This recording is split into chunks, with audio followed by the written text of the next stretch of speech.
haguma ubuzima iyo umuntu agihumeka buriya byose biba bigishoboka. Yewe niko mbyizera, nkanizera ko kwisi ni kwisi, igihugu umuntu yaba aherereyemo cyose ntabwo ari mu ijuru. Ahantu hose ntekereza ko Imana yahaguhera umugisha. Ibaze rero kujya kuba umuhomeless muri Canada, ku mihanda ya Canada, waravuye iwanyu, warubayeho neza, wari witunze, ariko ukajya ahantu ushobora kuba utari bushobore no kwishyura ahantu ho kurambika umusaya. Muri iyi situation rero nagukomeza, ariko nkanakubwira ko atari end of the world, kubera ko iwawe, iwanyu, aho ukomoka haba hagihari, kandi ka kazi waretse ntabwo uri busubire ngo ukabone.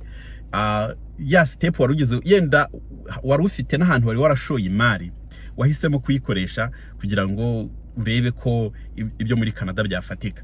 Numva abantu bakwiriye kubanza bagatekereza neza. Ntabwo igihe turimo ari igihe cyo gukorera mu kirere mu by'ukuri, kuko amakuru bisigaye byoroha kuyabona, kuko agera hano ibintu ntibigende nk'uko wabitekerezaga. Ibyo bintu bishobora gutera trauma ku rwego ruri hejuru.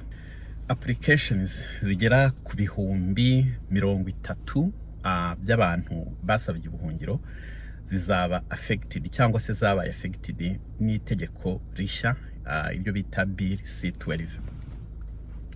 Uyu ni umubare munini cyane. Nshatse kubaganira kuri iyi ngingo kubera ko hari abantu bagera kuri 7, maybe 7 nawe,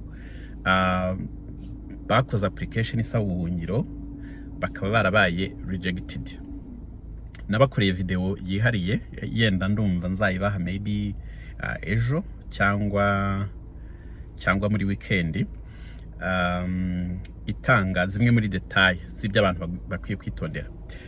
Abantu rero babaye rejected ku busabe bwabo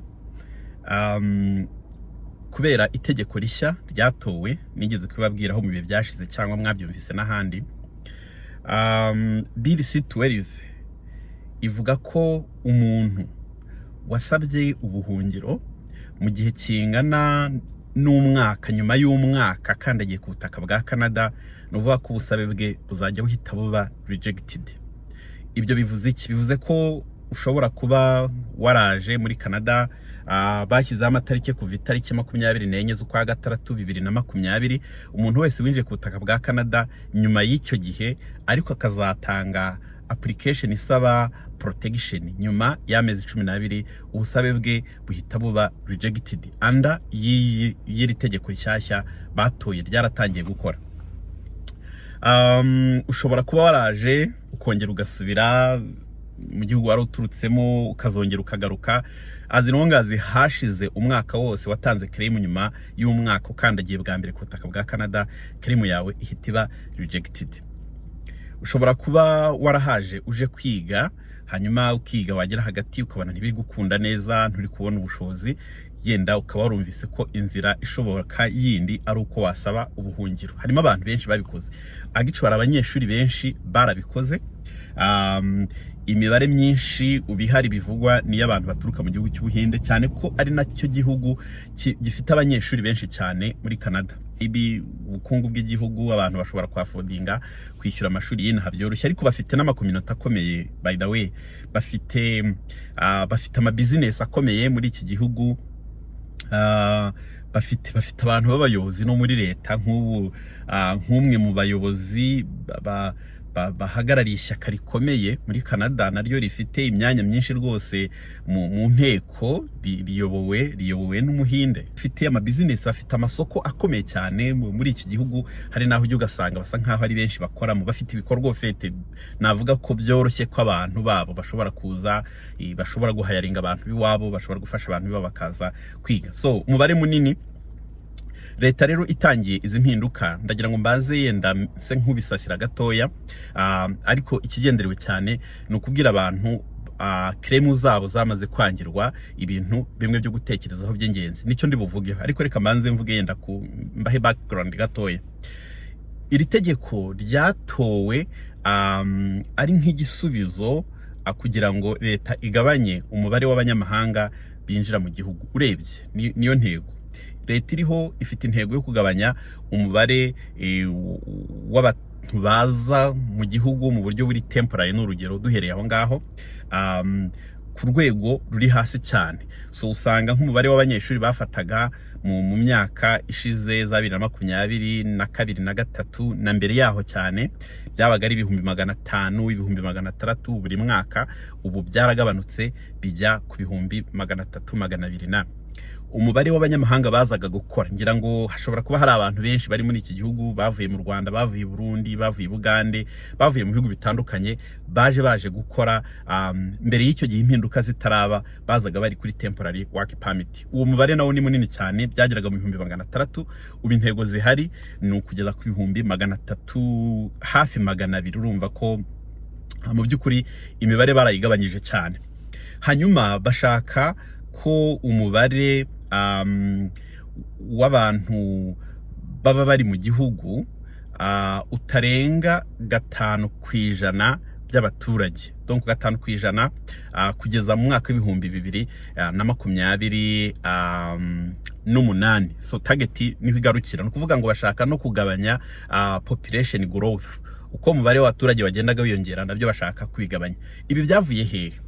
Ku ngoma y'umugabo witwa Trudeau.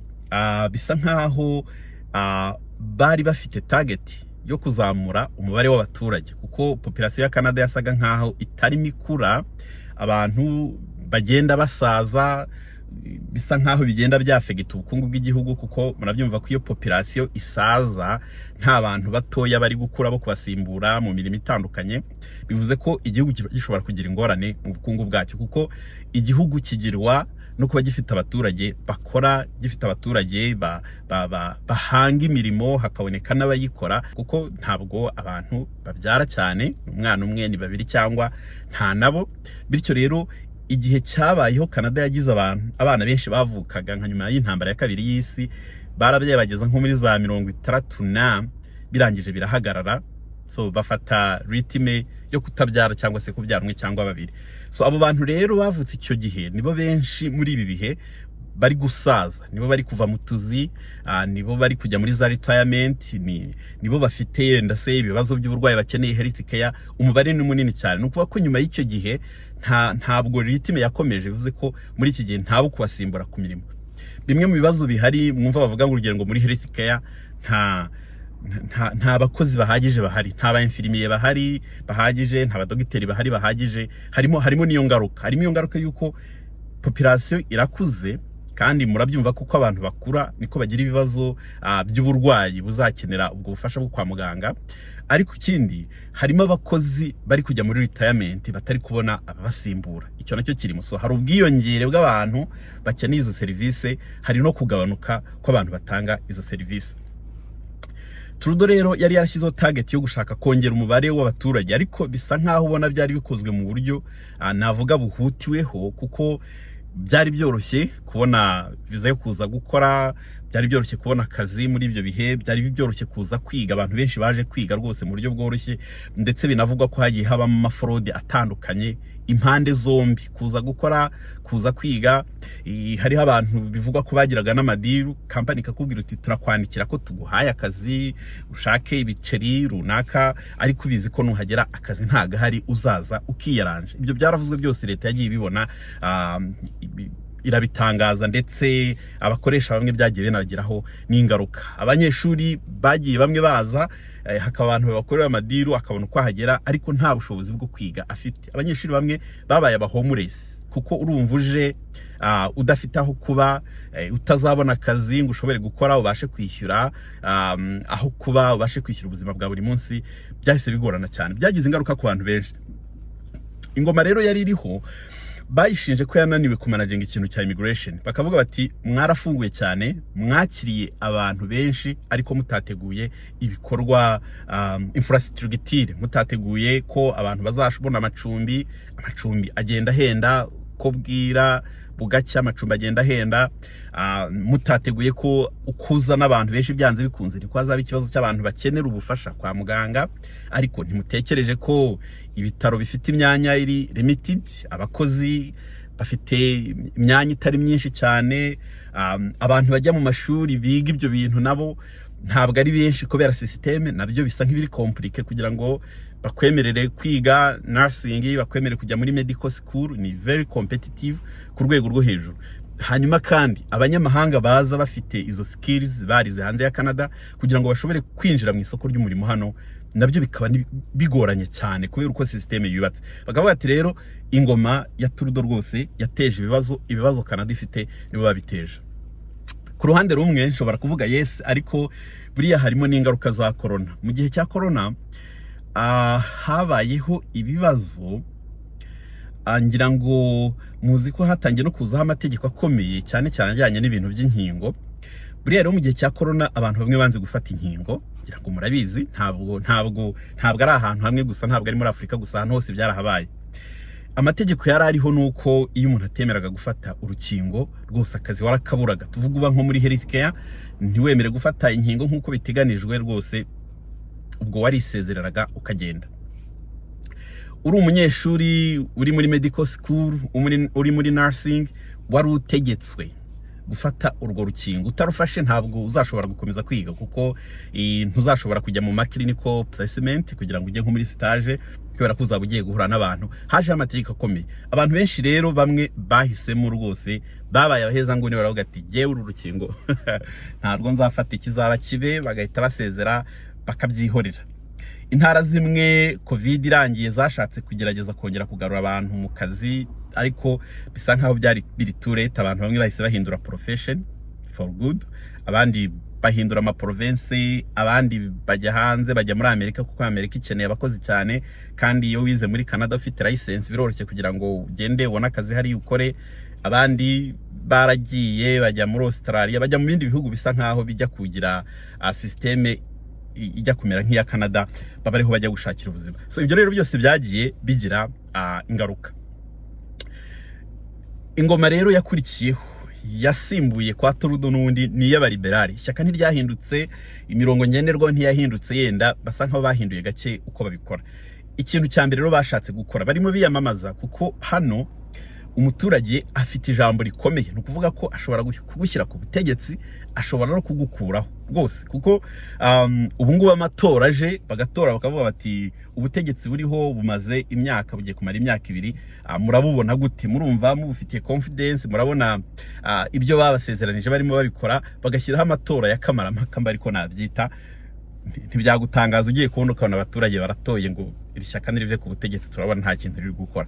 Birashoboka cyane, ariko kugira ngo nabyo bigerweho bashobore gukoresha amatora manda itararangira, nabyo ni ibintu bisa nk'ibitoroshye cyane, kuko bisaba gutorerwa hejuru mu nteko. Anyways, iri shyaka rero cyangwa si ingoma nshyashya izifite gahunda yo guhita ihindura ibintu byose. Donc ibintu byari bisanzweho, amatarget y'imibare bari barihaye kongera umubare w'abaturage, bahitamo kuyagabanya ku rwego ruri hejuru cyane. Niyo batangiye gutoresha amategeko yo gushyiraho ibintu bisa nk'ibizatuma abantu badakomeza kuza muri Canada. Bashyira amategeko kugabanya abanyeshuri, bashyiraho ibintu bigoye abanyeshuri cyane. Urabona amashuri ya Canada menshi kugira ngo yigemo ugomba kuba waratanze icyemezo cy'uko uri kuri level nziza y'Icyongereza cyangwa se y'Igifaransa, bitewe n'ururimi uje kwigamo. Leta yashyizeho itegeko ivuga ko umunyamahanga usoje amasomo muri Canada, kugira ngo wemererwe post graduate work permit, ugomba kongera ugakora test. Kuko urabyumva ko nimba waraje kwiga porogaramu y'imyaka 2 ukaba wari warakoze test, iyo test yabaye expired kuko ntirenze imyaka 2. Nuvuga ko numara kwiga kugira ngo uzabashe kubona ya post graduate work permit, uzongera ugakora test kandi ukabona level isabwa. Nimba wize muri college wasabwa kubona level ya 5, kameme ntabwo iri hejuru cyane, nuko ikizamini ari ikizamini nyine ushobora kuyabura. Hanyuma waba usoje muri university ugasabwa level ya 7. Izo mpinduka zitangiye kuza, abantu bamwe bumvise bisa nibagoye ahari kuza meeting requirement zo kubona izo post graduate work permit. Abantu bamwe bahise bahitamo guhagarika kwiga, basaba ubuhungiro benshi cyane. Urabyumva ko yenda ntitwageneraliza, ariko ushobora gusanga harimo abantu benshi basabye ubuhungiro atari uko bakeneye kuko iyo protection, ahubwo ari uko barimo batata chance ngo barebe ko babona uburyo bwo gukomeza gukora, ndetse bakabona uburyo bwagutse bazanagira amahirwe bigacamo mu by'ukuri bitabagoye cyane, bityo bagashobora gutura. Abenshi niko babikoze, biravugwa cyane. Tensir hashobora kuba hari umuntu waje mu gihugu, waje kwiga mu gihugu cye bimeze neza, mahoro ari yose, hanyuma yenda ibintu bikaba byarahindutse. Ibyo birashoboka, hashobora kubaho impamvu nyinshi cyane. Abantu rero bafashe umwanzuro basaba ubuhungiro byatangiye muri 2024, niho umubare w'abanyeshuri benshi batangiye gusaba ubuhungiro, birakomeza 2025. Ntabwo nzi ubu ngubu aho bigeze. Leta rero iza gutora itegeko ryo kugira ngo izerimine ba bantu bose bashobora kuba barakoze ibyo bintu jase gutinya impinduka. Bahita batora itegeko rivuga ngo nimba warinjiye muri Canada nyuma y'itariki ya 24 z'ukwa gatandatu mu mwaka w'2020 ugasaba ubuhungiro umaze igihe kingana n'umwaka cyangwa urenga uri ku butaka bwa Canada cyangwa warahakandagiye, uzajya uhita uba ineligible yo kuba application yawe ishobora gushyikirizwa urwego rubishinzwe, ari urwo twita Immigration and Refugee Board, kugira ngo rubashe gukomeza process. Iryo tegeko ryaratowe riremezwa, ubu ngubu ryatangiye gukora. Abantu rero batangiye guhabwa ibisubizo bibabwira ko claim zabo ziri ineligible kubera ko itegeko ryatangiye gushyirwa mu bikorwa. Ubu tuvugana ibihumbi bigera kuri 30 leta yamaze gutangaza ko ari byo bizagirwaho ingaruka cyangwa byagizweho ingaruka n'iryo tegeko. Murumva ko uyu ni umubare munini cyane, ni umubare munini uri hejuru. Iyo bakwangiye rero ni ukuvuga ko nta nubwo navuga ko birirwa bakora assessment, kubera ko itegeko rivuga ko usabye ubuhungiro nyuma y'umwaka ukandagiye ku butaka bwa Canada uhita uhinduka ineligible. Ubwo turafatira ku bantu baturuka hanze cyane, harimo section y'abava muri USA bafite ibyabo, bavuga ko uvuye muri USA yakinjira y'ubutaka akazakora claim amaze igihe kirenga iminsi 14 nawe ahita ahinduka ineligible. So abantu rero batangiye kubwirwa ko claim zabo zabaye rejected. Bigenda bite iyo baye rejected? Ese bahita baguterura bakagusubiza iwanyu cyangwa hari izindi procedure ushobora gucamo? Amakuru ahari nuko ntabwo uhita usohoka igihugu. Iyo bakubwiye kuri ineligible, umuntu ntabwo ndivuge ko ari umuntu wese, ariko majorite y'abantu bafite uburenganzira cyangwa bemererwa gukorerwa icyitwa pre-removal risk assessment. Ni nkaho ariyo step ya nyuma yo kuba ushobora guhita uba deported. Deported ni igihe wanze kwijyana, bakubwiye ko ugomba kugenda, ariko ushobora no kwijyana baramutse babikumenyesheje.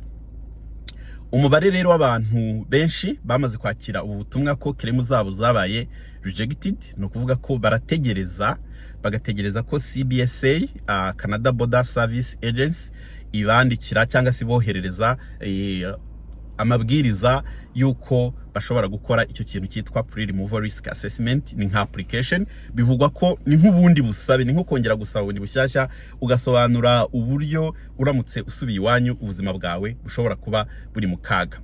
So iyo niyo step navuga ko ibisa nkaho, ntago ndi buyiti ya nyuma, ariko irasa nkaho ari ku mwamba bashobora kukwemerera. Donc ubwo busabe bwawe ya assessment bashobora kuyikora bagashingira kuri proof utanze, evidence watanze, bakavuga bati nibyo koko uyu muntu claim ye yabaye rejected, ariko biraboneka ko niba koko aramutse asubiye iwawo ashobora kugira ingorane, bakaba bakwemerera. Iyo pre-removal risk assessment ibaye approved, no kuvuga ngo uhinduka umuntu wemerewe protection, refugee protection, nkuko byari kugenda ya claim yawe iyiza kwakirwa mbere, bakayishyikiriza rwa rwego ruyishinzwe, noneho ukazajya kwisobanura bakakwemerera cyangwa bakakwangira. Niko bihita bigenda. Pre-removal risk assessment iyo bayemeye, no kuvuga ko uhita uhabwa protection, ubu eligible yo kubona protection. Nicyo bishatse kuvuga. Iyo bayanze, harimo ibintu bibiri: umuntu ashobora guhita afata umwanzuro wo gusohoka igihugu akigendera, cyangwa se ashobora kujya muri federal court. Federal court ni ukuvuga ko ugiye gucalenjinga umujaji wafashe icyemezo cyuko utari eligible kuri pre-removal risk assessment, basanze nta mpamvu babona zifatika zatuma udasohoka igihugu, basanze nta kibazo wagira uramutse usubiye iwanyu, niko babibonye. Hanyuma ukaba ushaka kubicalenjinga, uhita ujya muri federal court, niho haba hasigaye. aho hantu rero uba ukeneye umunyamategeko. Nimba mu gutangiza claim yawe bwa mbere ubikora warakoresheje umukonsilita ashobora no kugufasha ugakora ibyo bya pre-removal risk assessment, ariko iyo iramutse yanzwe nayo baguhakaniye ukaprayinga kujya muri federal court, ntabwo umukonsilita ajya agerayo, agarukira aho ngaho. Muri federal court hajyayo abanyamategeko basanzwe ubwo bafite expertise mu bintu bya immigration. So abantu rero mwakiriye ubwo butumwa bababwira ko claim zanyu zanzwe, ugategereza igihe CBSA izakubwirira ko watanga application usobanura kuri ibyo bintu bya pre-removal risk assessment, bakazareba ko uri eligible. Amakuru avuga ko mu gihe bakiri kwiga kuri izo dossier, nimba wari ufite work permit urakomeza ugakora kugeza igihe either umwanzuro ufashwe kuri ibyo byombi, pre-removal risk assessment cyangwa se ugeze no muri federal court. Ni process ndende ofete. Nshobora kuvuga ko Canada rwose iri very generous, ntabwo uko mubyumva ariko bihita biba mufurizo cyane, ko baba bafite case nyinshi cyane, bisaba akanya kugira ngo buri step irangire. So nimba rero warakiriye ubutumwa bukubwira ko application yawe yabaye rejected, urategereza ukabona ubundi butumwa buzakubwira ko ugomba gusobanura, ugakorerwa icyo cyitwa pre-removal risk assessment. Urasabwa gukurikiza iminsi baba baguhaye n'amatarike, kubera ko iyo utubahirije amatarike baguhaye, ya mahirwe wari uhawe aba cancelled, kandi nta piri ibaho muri ibyo bintu. Niba waramaze gukorerwa iyo pre-removal risk assessment ukaba eligible, ni amahire. Ariko niba yarabaye denied, uracyafite indi step ahead. Ushobora guhita usaba kujya guchallenging icyo cyemezo muri federal court. Uba ufite iminsi 15 gusa guhera igihe wakiriye ireteri kubwira ko pre-removal risk assessment yawe yagaragaje ko utari eligible, yabaye denied, yabaye refused.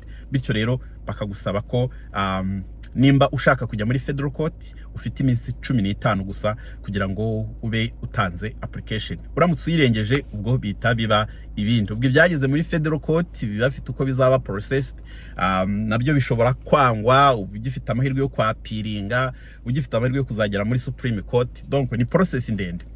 Ariko uko ngivuga gutyo, iyo birenze muri CBSA, ariko mbivuga muri Canada Border Service Agency, bikajya muri federal court, hari ugiye kudiringa n'abaroya. Abanyamategeko izi ni serivisi batangira ku giciro kiri hejuru cyane, bivuze ko bigusaba rwose ubushobozi buri hejuru, ni ibintu bihenda. Nacyo nicyo abantu bagomba gutekerezaho cyane kugira ngo ubyinjiremo ubizi. Ntabwo ari easy pathway. So numvise rero nshaka kubashyiriraho ayo makuru kuko hari abantu ashobora gufasha. Numva ari ibintu bishobora kuba biteye stress. Wari waraje kwiga ukaza kubireka ukidekarara, ukaba hari n'agaprogaramu runaka waba warafashe nyuma ukagasoza, ukabona work permit, ukaba wari urimo ukora. Ubu ngubu mu by'ukuri ukaba uhagaze ahantu wumva utazi neza aho ubuzima uri kubwerekeza. Ntuzi nimba bizemerwa kuzakomeza, ntuzi nimba bizangwa. Usanga umuntu ahagaze nyine ahantu yumva adasobanukiwe neza. Ndabakomeza ariko ndabibutsa ko buriya iyo ugeze kuri stage niho uhita wumva agaciro ko kugira iwanyu, niho uhita wumva agaciro ko kugira ahantu wita iwanyu. Hari abantu badafite ahandi bakomoka, donc icyo baza ari ubuzima bwa hano gusa. Iyo abandi twirirwa turira ngo ubuzima bwa hano buragoye, ngo I don't like this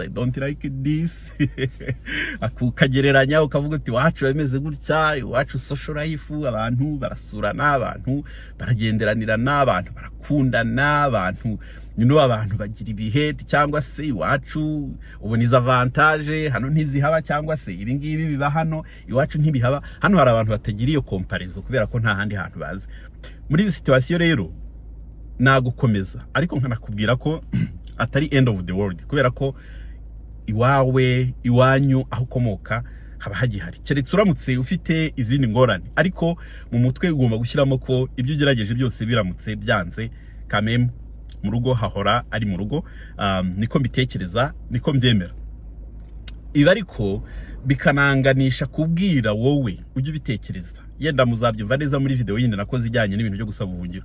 Wowe ubitekereza ko iyo ugize amahirwe yo kugera muri Canada ibintu biba birangiye, ntabwo ariko bimeze. Bigusaba kwitonda, kuko nk'ubari igihe mbarimo nibaza nti hari nk'igihe nk'umuntu no aba afite akazi keza, ahembwa amafaranga meza rwose, abayeho ubuzima buri kuri standard nziza mu rwego rw'iwacu, hanyuma akabona visa yenda se ya visite, aje gusura inshuti ye cyangwa se aje muri vacances yisanzwe, agahita agira igitekerezo cyo kwidekarara bya bindi byose yari afite kwa kuntu yarabayeho akabihara, kandi yenda nta n'ikibazo koko cya security afite, iyo protection ntayakeneye, akaza hanyuma akidekarara, yagira ibyago ubusabe bwe bukazangwa, ntazabone evidence ziprovinga koko yaba yujuje ibintu byatuma habwa protection muri Canada. Ugasanga bigiye kuzaba ngombwa ko usubira mu rugo, kandi ka kazi waretse ntabwo uri busubire ngo ukabone.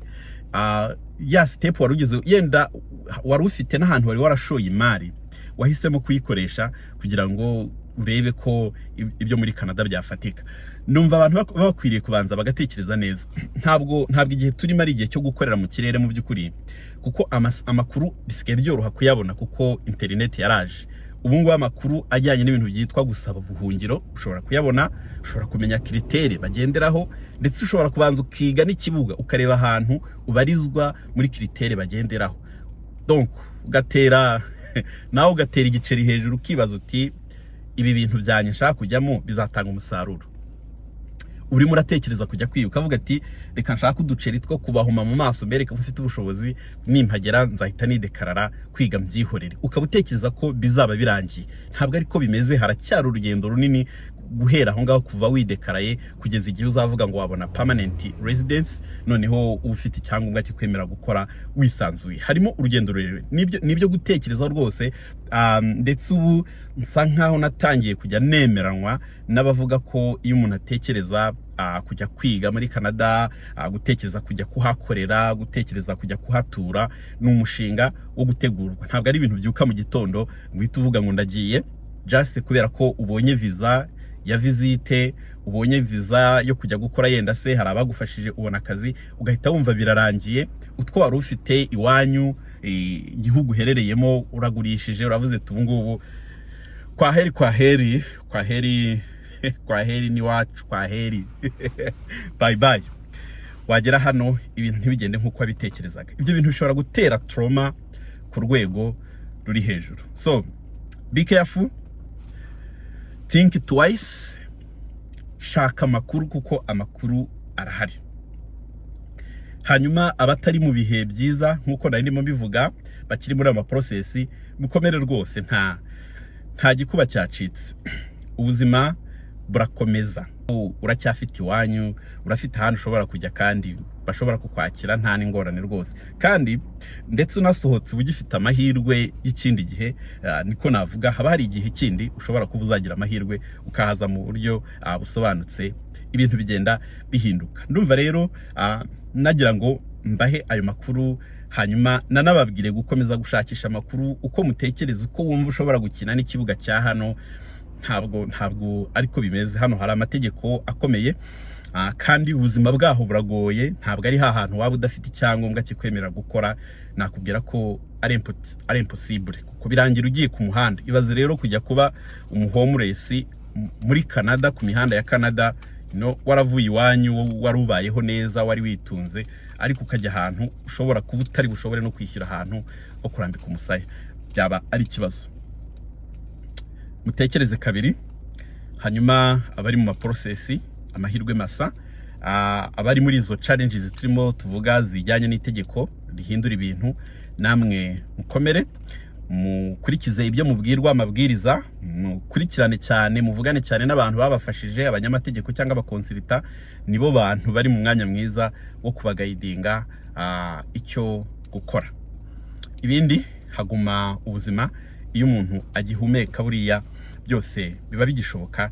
Jewe niko mbyizera, nkanizera ko kwisi ni kwisi, igihugu umuntu yaba aherereyemo cyose ntabwo ari mu ijuru. Ahantu hose ntekereza ko Imana yahaguhera umugisha. Nimugubwa neza rero, turi kumwe, mukomeze kuba amahoro kandi muhirwe mu byo mukora. Ciao ciao.